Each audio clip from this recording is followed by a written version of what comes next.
자, 우리 이제 성경 공부 시간이 됐습니다. 선지서 5번째 시간 이사야서 할 텐데요. 이사야서는 오늘 분량이 많아가지고 다는 못 끝내고요. 오늘 그 다음에 다음 주, 그 다음에 제 생각에는 본문을 다 다루면 그 다음 주까지 가야 되지 않을까라고 생각을 합니다. 그래서 이사야서는 그 분량의 크기만큼이나 좀 우리가 세부적으로 큰 그림부터 또 좁은 부분을 살피면서 그렇게 보도록 하겠습니다. 제가 한번 기도하고 오늘 성경 공부 시작합니다. 하나님 아버지, 오늘도 선지서를 통해서 하나님의 뜻과 하나님의 마음을 알기 원합니다.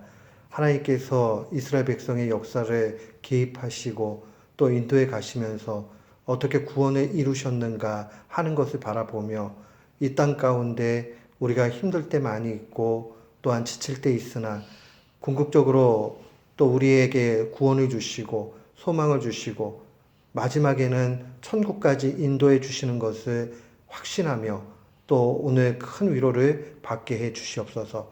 하나님께서 세심하게 우리의 마음 또 지혜까지도 주관해 주심을 믿사옵고 예수님의 이름으로 기도드리옵나이다. 아멘. 오늘은 이사야서입니다. 이사야는 주님이 오시기 740년 정도부터 680년 정도까지 활동을 했습니다. 성경에 기록되어져 있는 내용들 보면요. 1장 1절로 한번 가볼까요? 1장 1절. 제가 나눠드린 핸드아웃에도 그대로 나와 있습니다. 우리 한번 같이 읽겠습니다. 유다 왕 우시아와 요담과 아하스와 히스기야 시대에 아모스의 아들 이사야가 유다와 예루살렘에 관하여 본 계시라. 결국 이 1절에 나와 있는 전체 큰 그림 속에서 이사야가 굉장히 그 오랜 시간 선지자 활동을 하지요. 우시아와 요담과 아하스와 히스기야 시대에 이르기까지 선지자로서 활동을 합니다. 근데 여기 이제 히스기야 시대의 아모스의 아들 이사야, 여기서 이 아모스는 선지자 아모스가 아닙니다. 다른 인물이에요. 그래서 착각하지 않도록 좀 해주시고요. 우시와 요담, 아하스, 히스기야는 남유다의 10번째 왕, 11번째, 12번째, 13번째 왕이 되고요. 그 다음이 아주 남쪽에 흉악하게 악했던 왕, 므낫세 왕이 등장을 합니다. 그래서 실제 우리가 요 살펴보면 활동은 우시아부터 히스기야까지 했고요. 또 나중에 제가 설명을 하겠지만 이 유대 전승에 의하면은 탈무드도 그렇고 다른 전승에 의하면 므낫세 왕 박해를 받아서 톱으로 순교당했다라고 그렇게 전해집니다. 뭐 확인된 건 아니고요.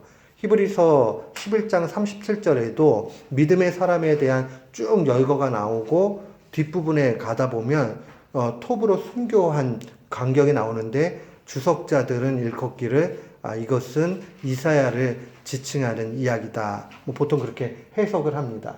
어찌되었던 하나님 앞에 크게 쓰임 받다가 말로에는 순교로 인생을 마무리했다 이렇게 보시면 돼요. 근데 이 이사야는 굉장히 괜찮은 그러한 집안의 사람이었습니다. 이 아모스라는 이 사람을 유다 왕이었던 아마시아의 형제로 보통 봐요. 아마시아 왕의 형제이기 때문에 왕족이 되겠죠. 그러면요. 그 거주한 것도 예루살렘 근처에서 거주했다 이렇게 이야기를 합니다. 언제나 그렇듯이 구약의 인물들 또 신약의 인물들도 그러하지만 그 이름 속에는 암시적인 그러한 의미가 담겨져 있습니다. 우리가 이사야, 우리 한국말로는 이사야 이렇게 발음을 하죠. 근데 원래 히브리 사람들은 예샤야후라는 말로 그렇게 불러요. 근데 예샤야후 자꾸 빨리 하다 보면 이사야가 나옵니다. 예, 집에 가서 계속 한번 해보세요. 계속 이거를 갖다 빨리빨리. 전선생 지금 안 해봐도 돼요. 그걸 뭘 지금 또 해봐. 그게 뭐냐면 이 야후라는 말은 여호와, 원래 이제 발음대로 하면 야훼인데 야훼라는 발음들을 하나님의 이름이기 때문에 함부로 안 하죠. 그래서 아도나이, 나의 주님 이렇게 읽었어요. 그래서 그 모음을 붙여가지고 하면 여호와, 이 여호와 그다음 예샤라는 말은 구원이다 이런 뜻이에요. 그래서 이사야라는 말은 여호와는 구원이시다라는 그런 의미를 가지고 있어요. 우리가 뭐 세상에 좋은 거 많이 있죠. 취할 만한 것도 있고요. 그러나 가장 좋은 것은 구원입니다. 우리가 모든 거 다 얻어도 구원받지 못하면 아무 의미가 없잖아요. 그래서 이 이사야서의 그 전체 주제도 구원에 맞춰져 있다 하는 것을 놓치지 말아야 됩니다. 이 이사야는 정치나 외교 분야에 아주 해박한 지식인이었고요. 왕의 고문관이었습니다. 정치 고문이었죠. 그러니까 옆에서 그런 왕을 돕는 많은 말들을 그렇게 했습니다. 그리고 그는 예루살렘의 상류층들과 교류를 했죠. 왜냐하면 자기 집안도 괜찮은 집안이었고 또 왕족이었기 때문에 가능했다 그렇게 보입니다. 아내의 이름이 딱히 나오지는 않아요. 근데 이 이사야서 8장 3절에 보면 이런 말씀이 나와요. 내가 내 아내를 가까이 하매. 이제 결혼해서 아내와 더불어서 하나가 되었다 그런 표현인데 영어 성경에 보면 어떻게 되어 있어요? I went unto the prophetess. 여선지자에게로 내가 갔다 이렇게 돼 있죠. 그러니까 원래 원문 자체가 나비라는 말이 선지자라는 뜻인데 남성 명사예요. 근데 이게 여성으로 바뀌면 아라는 말을 붙여요. 뒤에다가. 그런데 원문을 읽어보면 원문에 그렇게 돼 있어요. 내가 내 아내를 가까이 하매 이렇게 돼 있지만 원문대로 번역을 하면 내가 그 여선지자를 가까이 하매 이렇게 번역 가능해요. 그래서 학자들에 따라서는 선지자의 와이프니까 그냥 여선지자라고 이렇게 했다 하는 사람들도 있어요. 그러나 또 복음적인 사람들 가운데서도 또 많은 분들이 이 집안은 특별히 하나님 앞에 선지자의 부름을 받은 그러한 가문이다. 그래서 와이프도 이 여선지자다라고 그렇게 봅니다. 저도 원문에 입각해서 그렇게 보는 것이 좀 더 맞지 않을까 그렇게 생각을 합니다. 그리고 이제 이사야서 7장 3절에 보면 장남 이름이 나오죠. 수알야숲이라는 이름을 얘기하는데 이 수알야숲은 남은 자가 돌아온다. 결국 하나님께서 회복시켜준다는 그런 소망의 메시지의 이름이고요. 차남의 이름은 성경 인물 중에 이름 제일 긴 인물이에요. 마에살랄 하스바스라는, 그래서 그 찰스 스윈덜이라는 목사님 그 예화집의 우스갯소리 중에 뭐 그 내용들을 읽었던 기억이 나는데 이 집 아들 이름 부르면 굉장히 힘들 것 같다고 이사야가 자기 아들한테 와서 밥 먹으라 그러면 수알야수바 마셀라 하스바스야 이리 와서 밥 먹어라 이렇게 하니까 너무 길지 않았겠느냐 뭐 그런 내용이 나오는데 저는 별로 그렇게 웃기지는 않았는데 어쨌든 성경 인물 중에서는 이름이 가장 깁니다. 마셀라 하스바스. 보니까는 타일랜드 분들, 태국 분들 이름이 굉장히 길어요. 줄여서 이제 그 일부만 부르는데 보통이 8자 정도는 되는 것 같더라고요. 근데 여기 이 분도 8자예요. 마에슬랄 하스바스. 노략이 속히 온다. 여기서 노략이라는 것은 아주 강한 그러한 군대를 얘기합니다. 강한 군대가 와서 넘어뜨린다. 그래서 아수르에 의해서 다메섹과 사마리아가 파멸되는 거죠. 다메섹은 성경에 종종 아람족을 얘기를 합니다. 아람. 예수님도 아람어를 사용했죠. 히브리어의 사투리 방언인데 갈릴리 지역 위쪽 그 지역은 다 오늘날로 얘기하면 시리아예요. 북쪽 팔레스틴 북쪽을 이야기하거든요.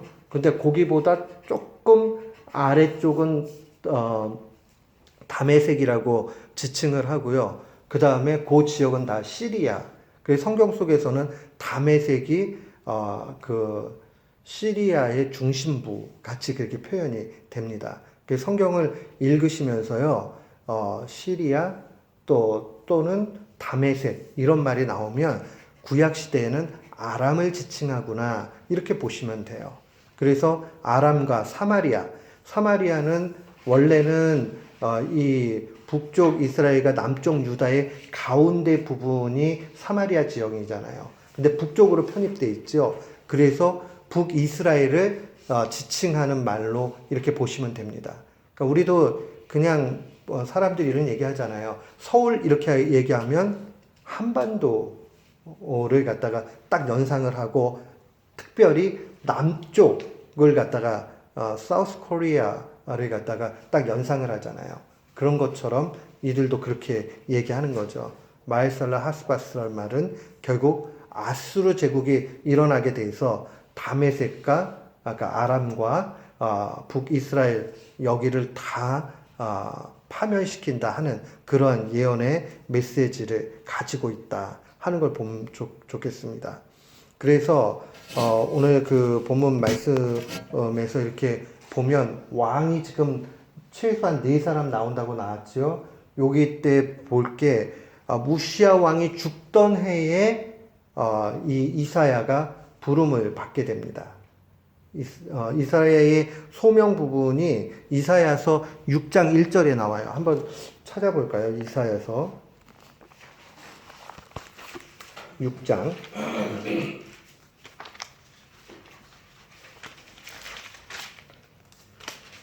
1절 부분을 한번 좀 찾아볼까요? 같이 한번 읽어볼게요. 우시아 왕이 죽던 해에 내가 본즉 주께서 높이 들린 보좌에 앉으셨는데 그의 옷자락은 성전에 가득하였고, 이때 이제 그 부름을 받게 되는 그 소명의 광경이 나타나게 되는 거죠. 그러면서 우리가 잘 알잖아요. 5절 말씀 한번 볼까요? 5절 같이 읽을게요. 시작. 그때 내가 말하되 화로다 나여 망하게 되었도다. 나는 입술이 부정한 사람이요 나는 입술이 부정한 백성 중에 거주하면서 만군의 여호와이신 왕을 배웠음이로다 하였더라 라고 이렇게 이야기하는 부분이 나오고요. 그때의 6절에 보니까 그때에 그 스랍 중에 하나가 부젓가락으로 제단에 집은 바 핀 숯을 손에 가지고 내게로 날아와서 7절 그것을 내 입술에 대매 이르되 보라 이것이 내 입에 닿았으니 네 악이 제하여졌고 네 죄가 쌓여졌느니라. 이 이사야의 소명 이야기는 주일학교 때도 우리가 많이 배웠고 동시에 또 이제 찬양도 이런 찬양들이 좀 있잖아요. 그 내용들이 그대로 기록이 되어 있고 그게 바로 이사야의 소명 사건입니다. 6장에 나와 있는. 그러면서 이제 아하스 왕하고 히스기야 왕 시절에는요. 아하스와 히스기야 왕 시절에는 이사야뿐만이 아니라 미가 선지자도 요때 활동을 합니다. 그러다가 히스기야 왕이 남쪽 유다를 29년간 통치를 해요. 근데 29년간 통치하는 가운데서 히스기야 제위 14년이 되었을 때에 아수르가 아주 큰 강성함이 되면서 제국을 이루게 되죠. 그리고 아수르가 침공하는 그러한 일들이 나타납니다. 그 내용까지를 우리가 큰 그림 속에서 좀 기억을 하셨으면 좋겠어요. 세부적인 역사적인 상황들은 제가 뒤에 가서 또 한번 설명을 합니다. 이 이사야서는 기록자 또 기록 연대에 대한 논쟁을 가지고 있어요. 왜 그러냐 하면 이 보통 세 파트로 이해를 하거든요. 1장부터 39장, 40장부터 55장, 56장부터 66장 이 정도 세 부분이 있다라고 이렇게 보는데 이사야 시대는 740년부터 이렇게 하니까 주님 오시기 전 BC 8세기로 볼 수 있잖아요. 근데 그 배경을 하는 건 39장까지는 어느 정도 떨어져요. 그런데 40장부터 55장은 이 6세기에 그러니까 바벨론 포로를 간 이후에 그 상황들이 기록이 되어 있습니다. 그래서 사람들이 여러 가지 의심을 하기 시작을 하죠. 이게 저자가 다른 것 같아 라고 그렇게 봅니다. 후대의 이 부분은 쓰여진 것 같아 라고 얘기를 하는 거죠. 그리고 56장부터 66장은 그거보다 이제 더 뒤로 가는 거죠. 그러니까 지금 우리 역사로 보면은 더 가까워지는 거죠. 그러니까 현대로 오게 되는 거죠. 주님 오시기 5세기 전이니까요. 그런데 그래서 사람들이 이름 붙이기를 제1 이사야, 제2 이사야, 제3 이사야 이렇게 얘기를 하거든요. 근데 이게 보통 자유주의 분들이 그렇게 주장들을 많이 하고 복음주의권도 종종 그렇게 용어를 사용하지만 그렇게 사용하게 되면 벌써 저자와 그 다음에 기록 연대가 틀리다라는 걸 전제하는 부분들이 있어요. 내용적으로는 이렇게 나눠서 볼 수 있어요. 그러나 그것을 후대에 기록을 했다. 인간적인 해석으로는 그게 맞아요. 인간적인 설명을 하기에는 딱 떨어지죠. 후대에 첨부를 해가지고 기록했다. 그러나 저는 그렇게 보지 않아요. 그래서 제1 이사야, 제2, 제3 이사야 이렇게 얘기하지 않아요. 그냥 이사야서 한 권.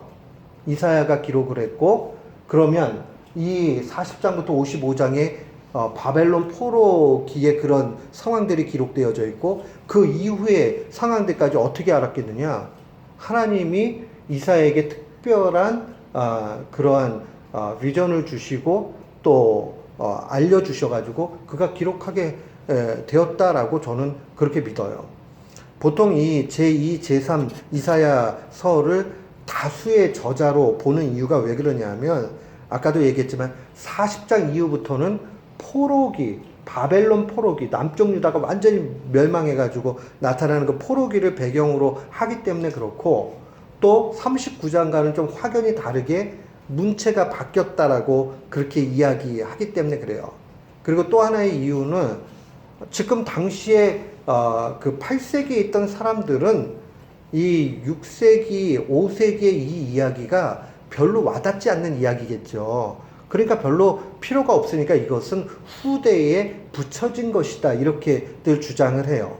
그러나 아까 제가 얘기했지만 저는 이사야서는 단일 저자로 보고요.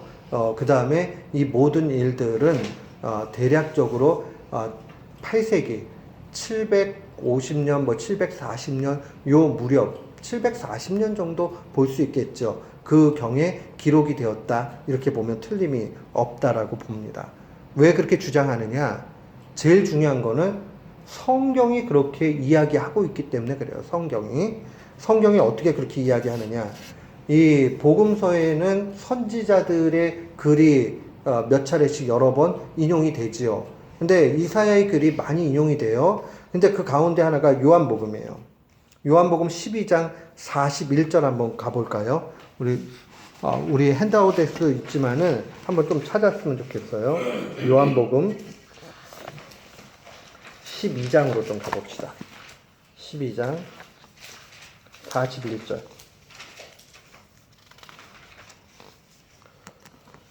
우리 한번 같이 읽어볼게요. 시작. 이사야가 이렇게 말한 것은 주의 영광을 보고 주를 가리켜 말한 것이라 라고 그렇게 기록이 되어져 있죠. 이게 이제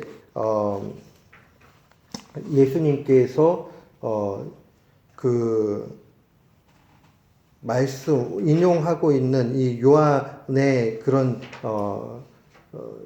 내용들의 하나인데 여기 41절에 보면 이렇게 말했다 할 때 이렇게 말했다라는 말씀이 뭐냐면 먼저는 38절의 말씀이에요. 38절 한번 읽어볼게요. 이는 선지자 이사야의 말씀을 이루려 하심이라. 이르되 주여 우리에게 들은 바를 누가 믿었으며 주의 팔이 누구에게 나타났나이까 하였더라. 요 말씀은 이사야서 53장 1절 말씀이에요. 53장에 나온 말씀이 기록이 되어져 있어요. 자, 그 다음에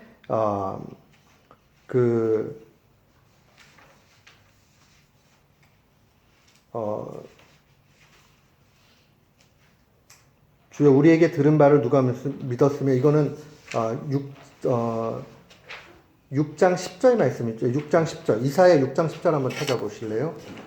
제 성경에 나와 있는 주석하고 조금 다르게 돼 있네.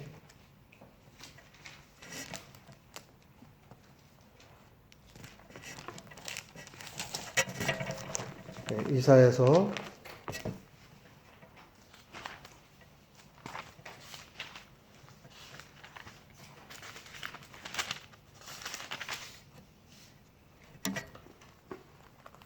6장 10절 말씀 한번 읽어볼게요. 시작.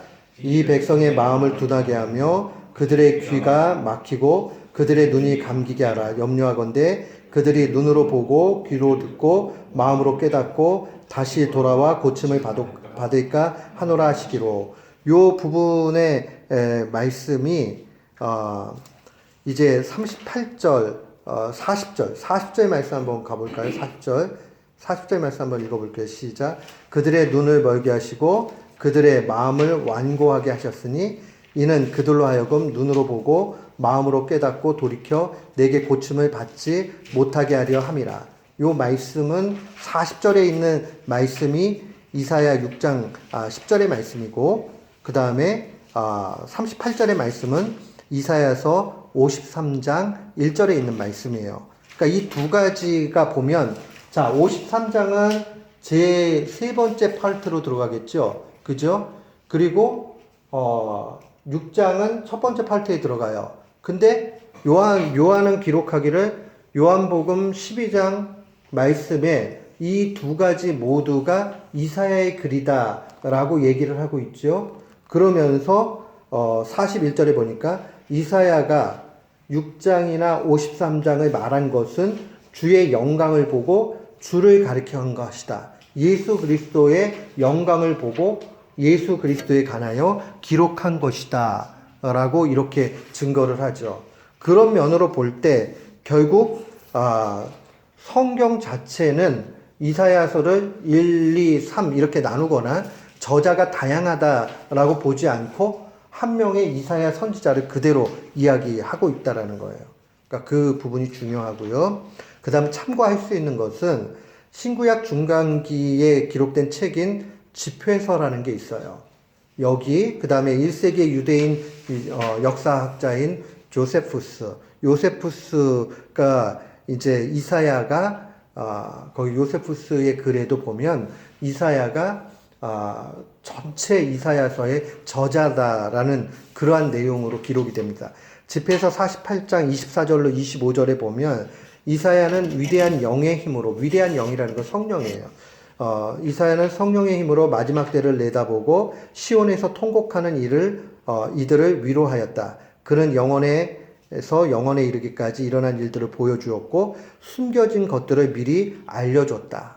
그러니까 결국 성령님을 통해서 앞에 모든 상황들을 볼 수 있게 되었다라는 그런 의미를 가지고 있고, 그런 의미에서 얼마든지 이사야가 그 앞에 있어서 나타날 그런 상황들을 봤다라고 그렇게 이야기해도 틀림은 없는 것이죠. 좀 기억을 하셨으면 좋겠고요. 그 다음에 그 다음 페이지에 보면 이사야서의 역사적인 배경들, 이사야 시대의 고대 근동 지도를 좀 한번 보셨으면 좋겠어요. 거기 보면은 제일 넓은 부분으로 점선으로 이렇게 표시되어 있는 부분이 있죠. 점선 보이시세요?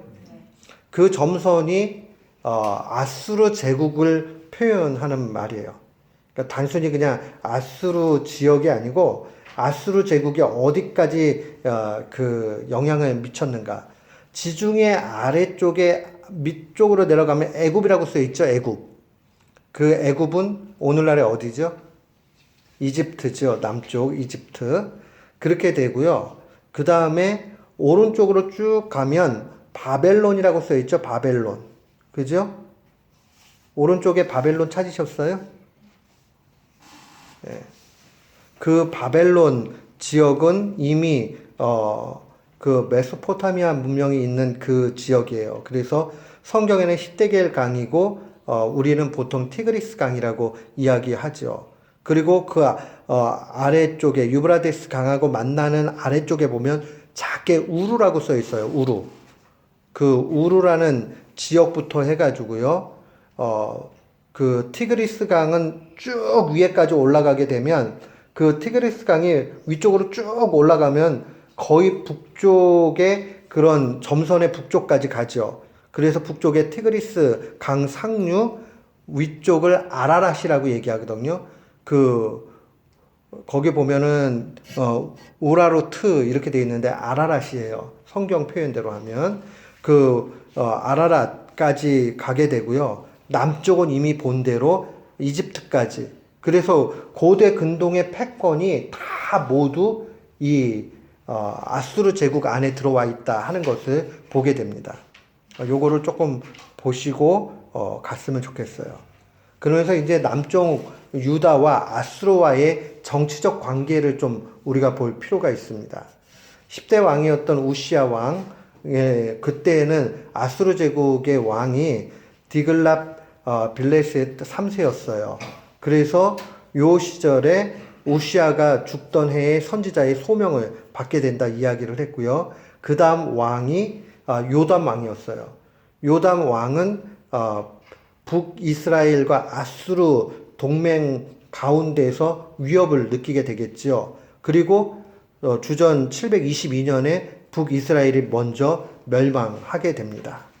그러면서 아수르의 영향력이 점점 커지게 되죠.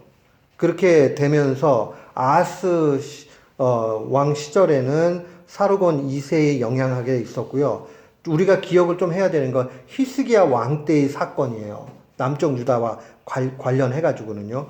히스기야 왕 때는 아수르 제국의 왕이 사넬립이었는데 초기에는 이 이집트, 애굽이죠. 애굽과 동맹을 맺어가지고 이 사넬립을 좀 견제하려고 합니다. 근데 나중에는 이제 바벨론과 손을 잡게 되는데 그 바벨론과 손 잡게 되고는 나중에 이 히스기야가 완전히 파멸 가운데로 이제 가는 일들이 되게 되는 거죠.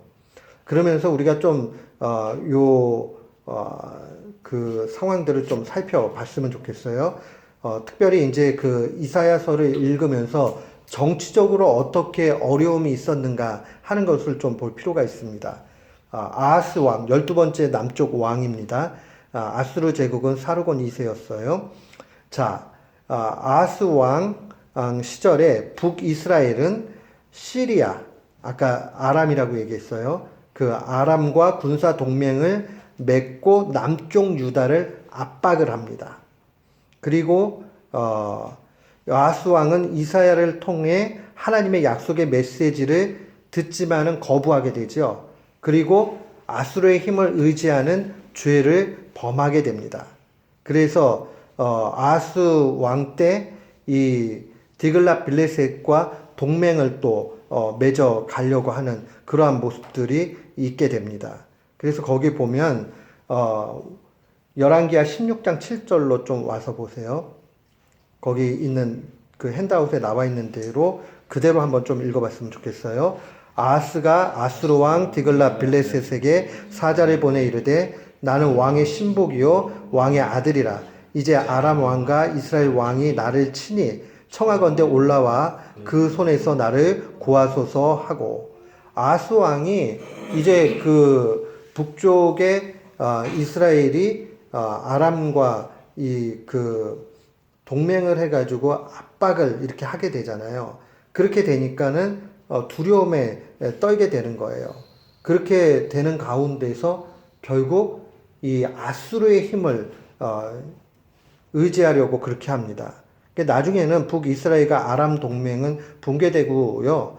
아람, 시리아, 다메섹 다 같은 지역이에요. 이 아람은 732년에 멸망을 하게 되고요. 한 10년 정도 지나고 나서 북이스라엘은 아수르에 의해서 722년에 멸망하게 되죠.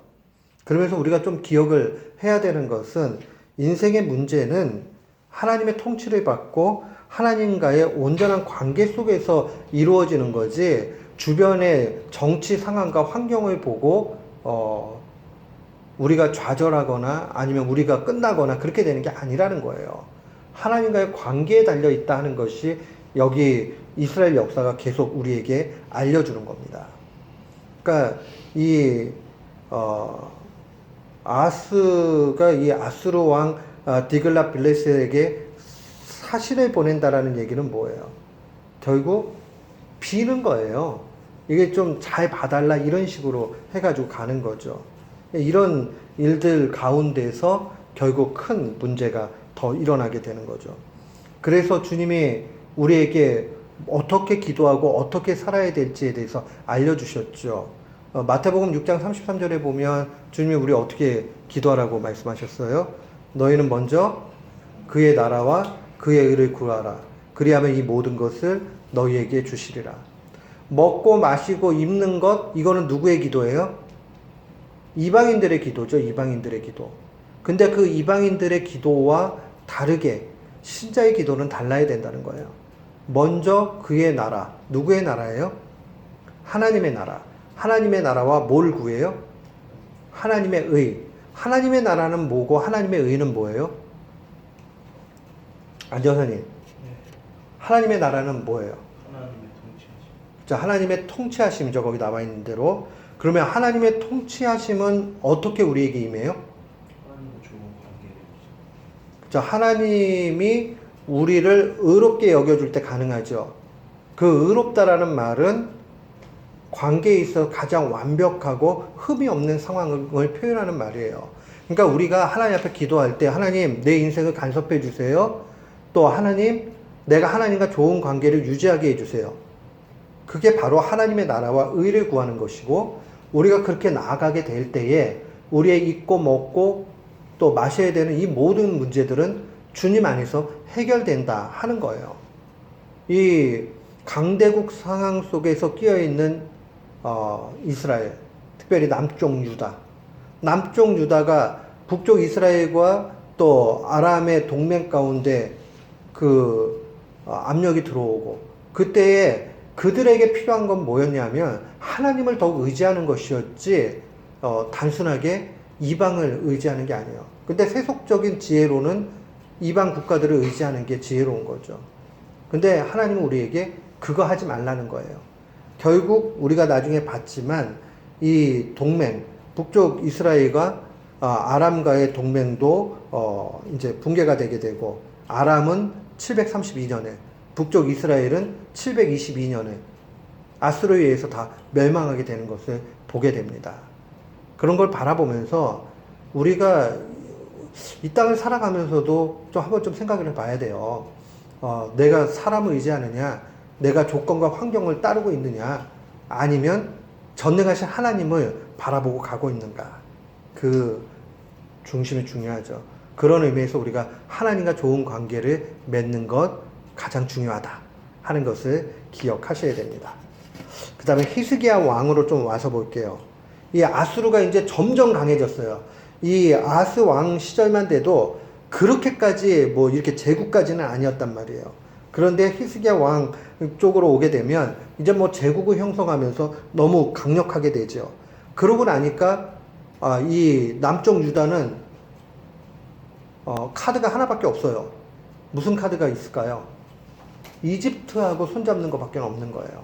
위쪽은 다 이미 아수르에게 멸망이 됐기 때문에 위협을 느끼고 있는 그 상황들 가운데서 애국과 동맹을 해야 되겠다라는 그런 마음이 나타나게 되죠. 28장 14절로 22절 말씀 좀 보면 그 중에 16절 거기에 있는 말씀 한번 볼까요? 16절 보겠습니다. 시작. 그러므로 주 여호와께서 이같이 이르시되 보라 내가 한 돌을 시온에 두어 기초를 삼았노니 곧 시험한 돌이요 귀하고 견고한 기초돌이라. 그것을 믿는 이는 다급하게 되지 아니하리라. 여기서 한 돌을 시온에 두었고 기초를 삼았다. 시험한 돌이고 귀하고 견고한 기초돌. 이 코너스톤 또 모퉁이 돌 내지는 뭐 파운데이션을 만드는 그런 주춧돌을 얘기하죠. 뭘 상징하는 말일까요, 이게요? 시온에서 기초를 두어서 또 견고한 기초돌이 되겠는데 그 기초돌을 믿는 이는 다급하게 되지 않는다. 안정사님 무슨 의미일까요? 이게요. 찬송이신 예수 그렇죠. 여기 메시아에 대한 그러한 예언이 함축적으로 나타난 거예요. 내가 한 돌을 시온이라는 것은 예루살렘이고 예루살렘은 그 약속, 하나님의 임재의 처소고 그 시온산이라는 곳에 결국 나중에 제가 여러 번 설교 중에 말씀을 드렸지만 이 시온산에 예루살렘 성이 쓰는 것이고요. 거기에 다윗 성이 쓰는 거 다 같은 말이죠. 그리고 거기가 곧 갈보리 골고다 언덕이 되겠지요. 그러니까 결국 그 예수 그리스도를 믿는 사람은 다급하게 되지 않는다라는 걸 함축적으로 얘기하는 거죠. 히스기야가 애국과 동맹을 맺었어요. 그러고 나니까 아수르는 남유다를 징벌하고자 했죠. 그래서 이제 화친을 요청을 하지만 거절을 당하게 되죠. 그리고 극심한 압력 속에서 히스기야가 회개하는 모습이 나타납니다. 이사야 선지자의 이제 그 이야기를 들어가면서 결국 자신이 이걸 어떻게 해야 될지 모르겠다라는 그런 상황들에 놓여지게 되죠. 그러면서 하나님의 신실하심이 나타납니다. 하나님의 신실하심은 다윗의 왕조를 영원토록 보존하시겠다. 물론 이게 혈통적인 다윗 왕조를 국한해서 얘기하는 건 아니죠. 그러나 하나님께서 그 언약에 기초해서 약속을 지키십니다. 신실하심이 나타나죠. 열왕기 하 18장 한번 가볼까요? 열왕기 하 18장.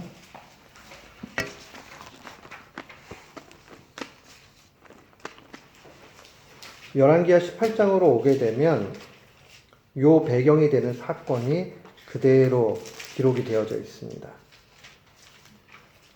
18장 13절부터 16절까지 한번 아수르 사람들이 이 남쪽 유다를 위협하는 광경입니다. 우리 한번 같이 읽어볼게요. 13절부터 히스기야 왕 제14년에 아수르의 왕 사네립이 올라와서 유다 모든 견고한 성들을 쳐서 점령하며 유다의 왕 히스기야가 라기스로 사람을 보내어 아수르 왕에게 이르되 내가 범죄하였나이다. 왜 범죄했다고 얘기하죠? 이집트와 동맹인 것 때문에 그렇죠.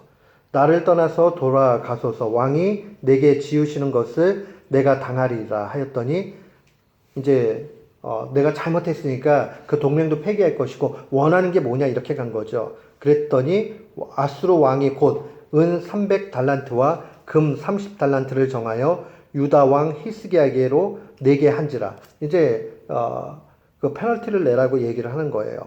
그래서 히스기야가 15절 같이 한번 읽어볼게요. 시작. 히스기야가 이에 여호와의 성전과 왕궁 곳간에 있는 은을 다 주었고 또 그때 유다 왕 히스기야가 여호와의 성전 문에 금과 자기가 모든 기둥에 입힌 금을 벗겨 모두 아수르 왕에게 주었더라. 그러니까 이게 얼마만큼 지금 그 모욕적인 것을 하는가 보세요. 성전에 있는 금까지 다 긁어가지고 아수르에게 보내는 일들이 나타나게 되죠. 이렇게 됐지만 결국은 아수르를 통해서 남은 게 아무것도 없어요. 이 빼앗길 건 다 빼앗기고 위협은 여전히 다 갑니다. 그때의 19장에 오게 되면 이사야가 하나님의 말씀을 전하고 충고하게 되죠. 자, 그 얘기를 1절에 보면 19장 1절 한번 같이 읽어볼게요. 시작. 히스기야 왕이 듣고 그 옷을 찢고 굵은 배를 두르고 여호와의 전에 들어갔다 라고 그렇게 하죠. 거기 보면 2절에 보면요 이렇게 기록이 되어 있어요. 2절도 한번 같이 읽어요.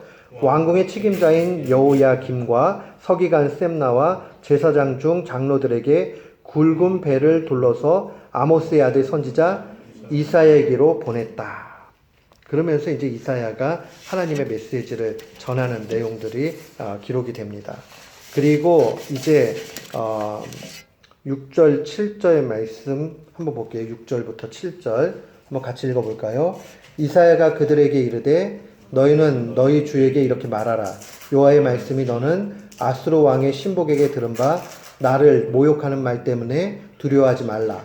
내가 한 영을 그의 속에 두어 그로 소문을 듣고 그의 본국으로 돌아가게 하고 또 그의 본국에서 그에게 칼에 죽게 하리라 하였느니라 하였더라. 결국은 하나님께서 이 문제를 해결할 거니까 두려워하지 말라는 거죠. 그리고 이제 14절과 15절 말씀으로 오게 되면요. 한번 같이 읽어볼까요? 14절, 15절. 같이 읽겠습니다. 히스기야가 사제의 손에서 편지를 받아보고 여호와의 성전에 올라가서 히스기야가 그 편지를 여호와 앞에 펴놓고 그 앞에 히스기야가 기도하여 이르되 그룹들 위에 계신 이스라엘 하나님 여호와여 주는 천하 만국의 홀로 하나님이시라 주께서 천지를 만드셨나이다. 이러면서 이제 완전히 회심하는 내용이 나타나게 되고 이걸 통해서 하나님께서 은혜를 베푸시죠. 34절부터 35절로 한번 가볼게요. 자, 34절 한번 같이 읽습니다. 내가 나와 나의 종 다윗을 위하여 이 성을 보호하여 구원하리라 하셨나이다 하였더라. 이 밤에 여호와의 사자가 나와서 아수르 진영에서 군사 18만 5천 명을 친지라. 아침에 일찍이 일어나 보니 다 송장이 되었더라. 이 싸움 누가 이기게 하셨어요? 하나님께서 한 영, 그러니까 천사를 보내가지고 이 일들을 다 이루게 되는 거죠. 근데 이제 문제는 이렇게 돼가지고 계속 잘 은혜 가운데 가면 되는데 히스기야가 나중에 이제 바벨론을 의지하는 이제 바벨론이 신흥 강대국으로 또 나타나게 되잖아요. 그렇게 될 때 바벨론을 의지하게 되는 것을 보게 됩니다. 이 39장의 내용은요, 열왕기하 20장 내용과 거의 똑같이 그렇게 기록이 되어져 있습니다. 그리고 결국 히스기야가 죽게 되는데 20장 12절부터 13절 말씀 한번 볼게요. 12절, 13절. 바벨론에서 사신들이 오게 되지요. 동맹을 맺기 위해서요. 그러면서 큰 문제가 생기게 됩니다. 결국 이 히스기야 왕이 죽을 병에 걸린 것 때문에 바벨론에서 이제 그 화친차 병문안을 보내지만 여기서 이제 히스기야가 또 영적 분별을 못하고 무너지는 걸 보게 됩니다. 한번 같이 읽게요. 그때에 발라단의 아들 바벨론 왕 브로닥 발라단이 히스기야가 병들었다 함을 듣고 편지와 예물을 그에게 보낸지라. 히스기야가 사자들의 말을 듣고 자기 보물고의 금은과 향품과 보배로운 기름과 그의 군기고와 창고의 모든 것을 다 사자들에게 보였는데 왕궁과 그의 나라 안에 있는 모든 것 중에서 히스기야가 그에게 보이지 아니한 것이 없더라. 과시도 하고 싶었고 또 뭔가 지금 쉬운 거예요. 정신을 못 차리게 된 거예요. 이렇게 되면서 이제 나중에 39장에 가서 보면 그 이사야서 39장입니다. 또 책망을 받을 수밖에 없는 상황이라는 게 기록이 되어져 있습니다. 이사야서 39장으로 와 보면 거의 내용이 똑같아요. 5절 말씀, 6절 말씀 한번 보겠습니다. 39장 5절, 6절. 이사야가 히스기야에게 이르되 왕은 만군의 여호와의 말씀을 들으소서. 보라, 날이 이르리니 네 집에 있는 모든 소유와 네 조상들이 오늘까지 쌓아둔 것이 모두 바벨론으로 옮긴 바 되고 남을 것이 없으리라. 여호와의 말씀이니라. 결국 이 히스기야 왕의 불순종, 불신앙 때문에 그가 이제 완전히 다 파멸로 가게 되는 내용들이 이제 39장으로 기록이 되어져 있습니다.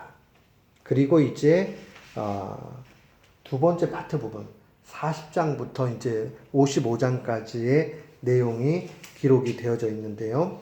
요 부분의 내용들을 빨리 마무리하고 오늘은 요까지만 좀 하도록 하겠습니다. 이 두 번째 파트는요, 특별히 바벨론의 포로로 간 유대인들에게 하나님께서 예언해 주시는 말씀인데, 그 결국은 위로해 주시고 낙심하지 말라는 그러한 내용의 기록이다 보면 됩니다. 메시아에 대한 예언이 나타나죠. 40장 5절 말씀 볼게요. 40장 5절, 이사야서 40장 5절 같이 한번 읽겠습니다. 여호와의 영광이 나타나고 모든 육체가 그것을 함께 보리라. 이는 여호와의 입의 말씀이니라.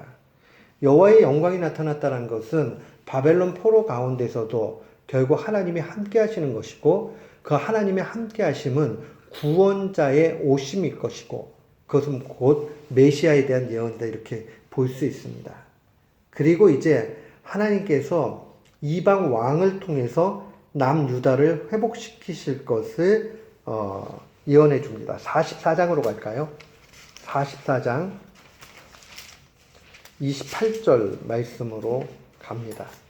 이 부분이 이제 굉장히 논란이 되는 부분이에요. 이사야서 44장 28절 우리 같이 한번 읽습니다.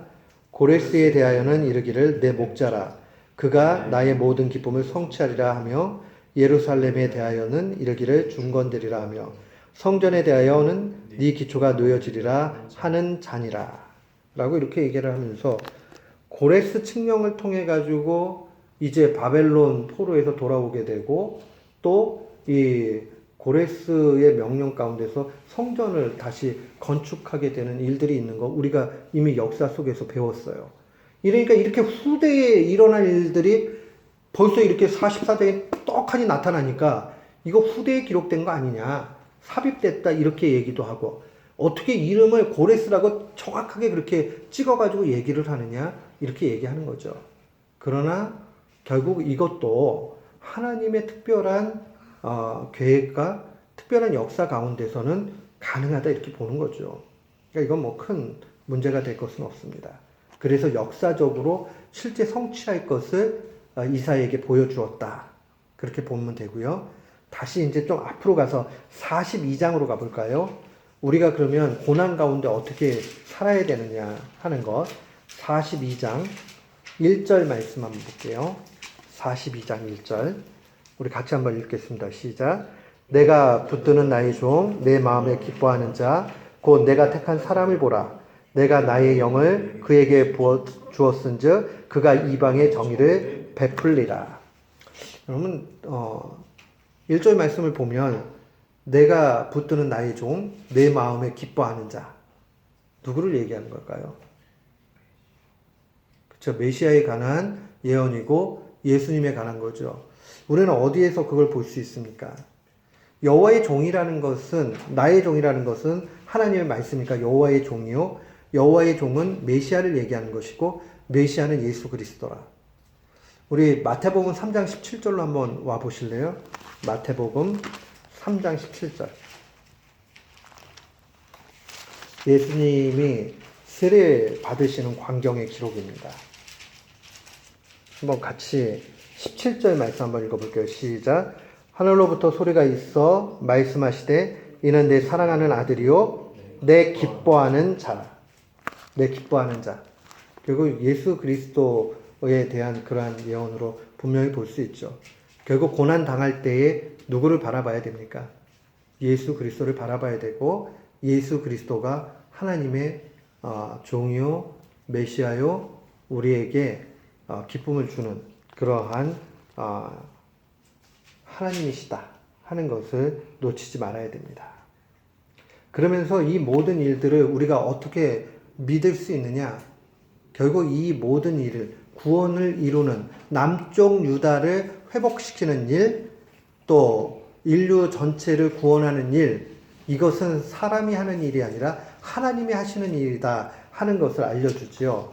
48장 11절 12절 볼게요. 이사야서 48장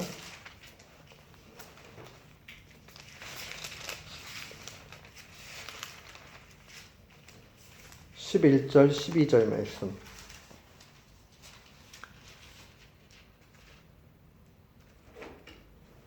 우리 같이 한번 읽겠습니다. 나는 나를 위하며 나를 위하여 이를 이룰 것이라. 어찌 내 이름을 욕되게 하리요 내 영광을 다른 자에게 주지 아니하리라. 야곱아 내가 부른 이스라엘아 네게 들으라. 나는 그니 나는 처음이요 또 나는 마지막이라. 처음이다 마지막이다 하면 딱 좀 떠오르는 게 있죠. 비유적인 말로는 뭐라고 증거를 했죠? 알파와 오메가. 그리스어의 처음에 알파, 맨 끝에 오메가. 그쵸? 알파 처음과 나중이다 하는 그 말이죠. 계시록 1장 8절 말씀 보면요. 주 하나님이 이르시되 나는 알파와 오메가라. 이제도 있고 전에도 있었고 장차 올 자요 전능한 자다라고 말씀하시죠. 그리고 계시록 22장 13절에도 예수님의 메시아 되심에 대한 증거로서 나는 알파와 오메가요 처음과 마지막이요 시작과 마침이다 라고 그렇게 증거해 주고 있죠. 이사야서의 두 번째 부분 40장부터 55장까지는 바벨론 포로에도 불구하고 결국 하나님이 구원해 주신다는 위로의 메시지로 가득 차 있습니다. 이것을 바라보면서 우리가 하나님 앞에 어려움을 당하고 있을 때, 세상에 거친 삶을 살아갈 때에 이 위로의 메시지를 붙잡아야 되겠어요. 예수님도 같은 맥락으로 이 땅에서 우리를 위로해 주셨죠. 요한복음 16장 33절로 와서 보면 우리가 잘 아는 말씀이에요. 이것을 너희에게 이루는 것은 너희로 내 안에 평안을 누리게 하려 함이라. 세상에서는 너희가 뭘 당하나? 환난을 당하나 담대하라. 내가 세상을 뭐 했다고요? 이기었노라 라고 말씀하시죠. 그러니까 우리가 이 상황들을 바라보면서 언제나 절망과 어려움과 고통 중에서도 회복시키시는 하나님을 볼 수 있어야 됩니다. 그래서 오늘은요, 첫 번째 파트, 두 번째 파트의 큰 그림을 좀 살펴서 봤고요. 이제 다음 시간에는 세 번째 파트 부분의 주전 5세기에 관한 그런 예언에 대해서 좀 살펴보고 이스라엘의 이사야서의 전체 주제라든가 구조라든가 이런 내용들 우리가 중심 되는 메시지들 찾아서 좀 본문을 살펴보고요. 이게 좀 복합적으로 막 섞여져 있어요. 그래서 읽다 보면 헷갈리기도 하고 이게 지금 현실에 관한 건지 미래에 관한 건지 조금 파악하기 어려울 때도 있고 그래요. 심지어는 이사야서를 전공한 분들도 이 이사야서 읽기가 쉽지 않다라고 얘기를 해요. 그렇지만 이 큰 그림을 가지고 좀 우리가 읽고 나아가면 그래도 더 이사야서를 현실에 맞게 읽으면서 우리가 위로를 받을 수 있는 그러한 능력의 말씀이 될 줄 압니다. 꼭 기억을 하시고요. 이사야서 한 주간 동안에 또 시간을 내셔가지고 다 읽으셨으면 좋겠습니다. 제가 한번 기도하겠습니다. 하나님 아버지, 오늘도 이사야서 첫 번째 또 두 번째 부분까지를 간략히 살펴봤습니다. 하나님, 이사야서를 통해서 하나님이 미래에 있을 일들을 또 알려주셨고 더불어서 우리가 그 역사 가운데서 전능하신 하나님만을 의지하고 또 환경을 보지 않아야 되는 것을 배웠습니다. 또한 우리의 믿음 가운데서 아무리 어려운 일을 만나도 하나님께서 회복시키시고 위로해 주신다라는 그 말씀을 받았습니다. 하나님, 세상의 힘든 일들 가운데 낙심하고 좌절하지 않게 도와주시고 주님 안에서 예수님 바라보고 다시 시작할 수 있도록 은혜 더하여 주시옵소서. 감사드리오며 예수님의 이름으로 기도드리옵나이다. 아멘.